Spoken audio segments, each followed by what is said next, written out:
Now, continuing the discussion, I have not removed these things because these things will be needed. That's why we have to discuss the energy of the electron, the revolving electron which is there.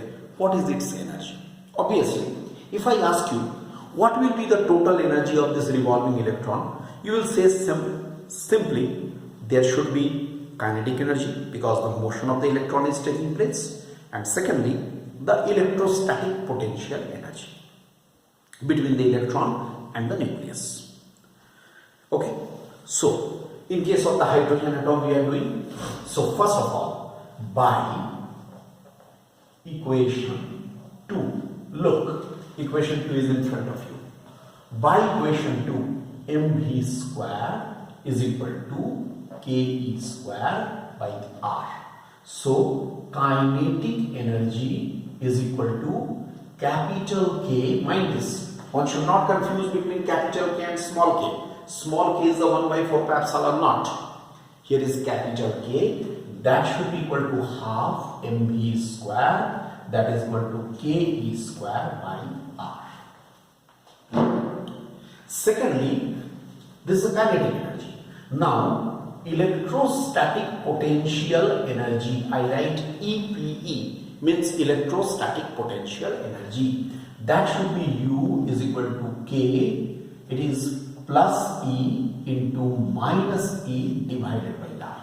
I hope all of you remember in our electrostatics we have discussed that since electrostatic potential energy is a scalar quantity, so signs must be given.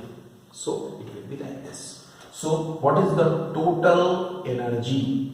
E should be K, capital K plus U, that is equal to, here it is, sorry, 2R.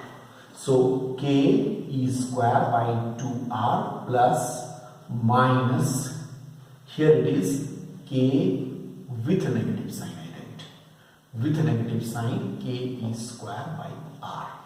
K E square by R. So I can write E is equal to, it should be, if we solve, we shall get minus K E square by twice R. This is the total energy. Look, the total energy of this electron, right? And now, what is the energy of the nth orbit? For that, I will put this value of R from equation 5. So, I will write to find the energy of electron in the nth orbit, we put the value of R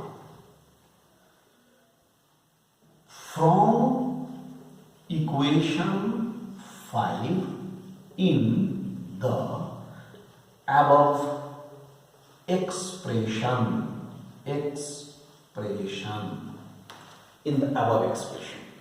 What I will do? It is write it as En should be equal to how much? Minus K E square by 2 here, N square H square by 4 pi square M K E square. Look, this is the energy of the nth orbit. That means I can write this equal to, here I write En minus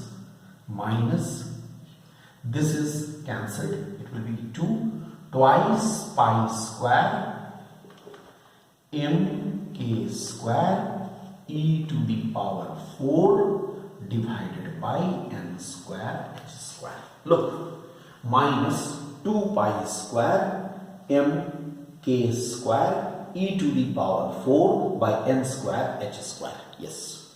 Or we can say here again, I can tell you, other than small m, everything is constant, and its calculated value that comes out to be En is equal to minus 13.6 by n square electron volt. Look, minus 13.6 n square by n square. This much electron volt. It is a standard value. Moreover, one thing I tell you very clearly, negative sign of this total energy indicates that the nucleus electron system is a bound system. Nucleus electron system is a bound system. It means there is an attractive force acting between the nucleus and the electron. Okay, now next point. Here I am coming to the next point here. That is, in this, if I take here the value of, I write here, for n is equal to 1, E1 is equal to minus 13.6 electron volt. For n is equal to 2, E2 is equal to minus 13.6 by 2 square. 2 square means 4. That means minus 3.4 electron volt. If we take n is equal to 3, E3 is equal to minus 13.6 by 3 square means minus 1.51 electron volt, and so on, like this. It goes like this and so on. That means what we see, just take care of this. The initial energy level, the first one, minus 13.6. After that, there is a long gap of 10.2 electron volt. After that, the gap is decreasing. Again, if you go on, gap will be decrease and decrease. That means energy levels can be drawn like this. Look, here is, then this is, then this is, then this is, here is, here, like this.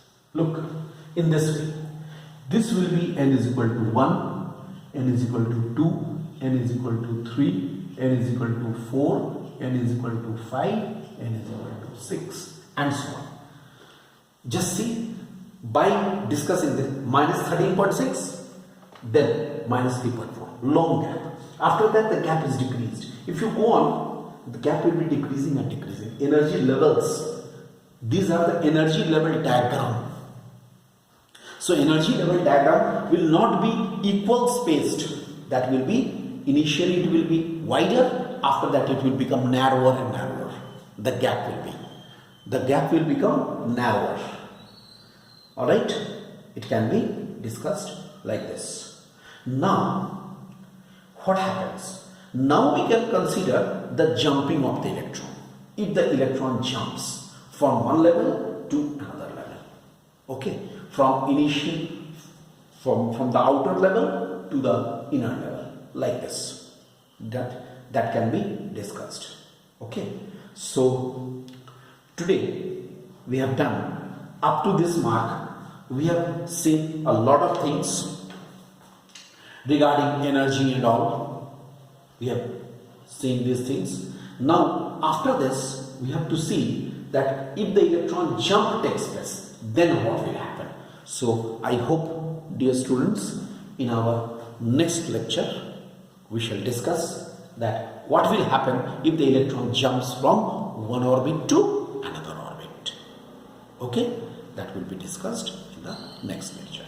Thank you.